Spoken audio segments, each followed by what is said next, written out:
So good morning guys, so for today's video ay magpapakain pala tayo sa ating mga alagang manok. So dito guys ay may siyang pala ako na native chicken. So 2 months na pala sila dito. Hindi ko sila pinapakawalan kasi nawawala na. So ating itong pakainin. So ang pinapakain ko pala ay group para mas bilis silang lumaki at tumaba. So minsan binibigyan ko rin sila ng mga gulay, pero ngayon ay kids lang kasi may exam ako ngayon, nagmamadali kasi ako.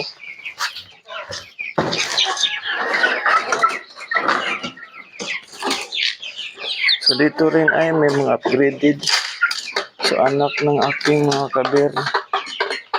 Pero hindi sila pure guys, anak lang sila.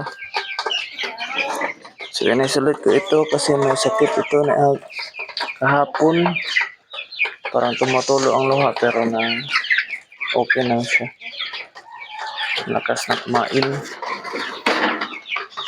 So dito rin isang kulungan ay meron kami 45 days at saka mga upgraded din. So ang lakas rin kumain kapag 25 days. Ubos na ang aking patuka.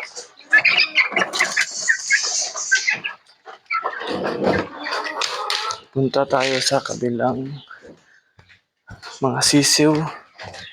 So dito ay medyo malaki-laki na. So dito pa rin ito patukalan kasi palaging muulan. So dito kumarang muna sila nagay. Kasi palagi sila nawawala.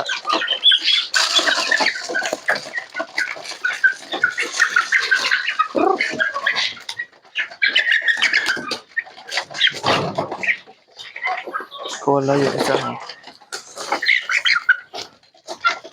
Pasok natin para di mawala.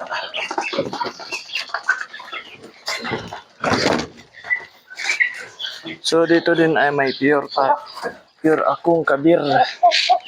Hindi ko pa ito nagamit kasi walang babae. Papakain na natin ito.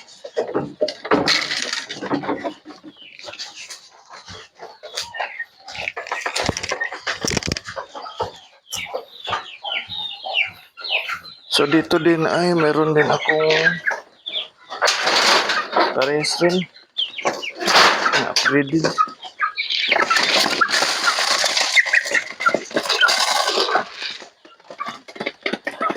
Lima lang sila dito kasi yung dalawa kasama nila yun pero may sakit kaya iniba ko muna sila ng kulungan.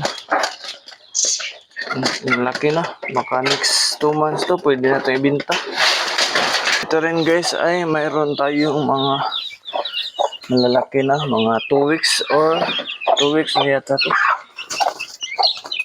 So hindi ko lang sila pinapakawalan ko lang yung nanay nila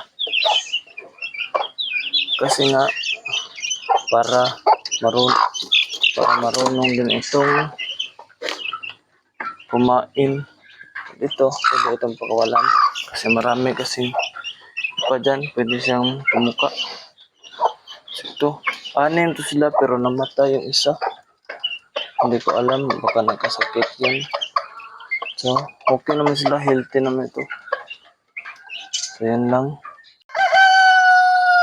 So pakainin din natin to. So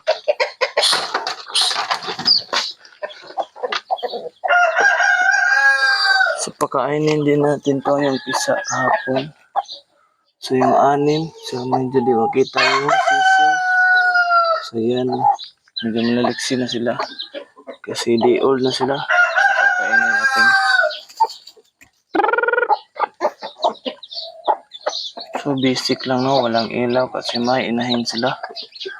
So ganyan lang. So yun lang guys. Thank you for watching.